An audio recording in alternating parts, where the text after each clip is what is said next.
அந்த அறிவிப்போல் அன்ப தருவாளே சின்ன அறிவிப்பும் இன்று சுடுவாளே நீயும் தும்மிடி ஆயுசு 100ஆக என் உயிர் உன்னோட பத்திர சொத்தாக என் பார்வை உன்னோடு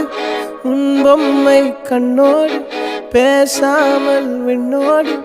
நாம் மிதந்து போவோம் காதாரா அடியானோ நான் தாங்க மாறோடு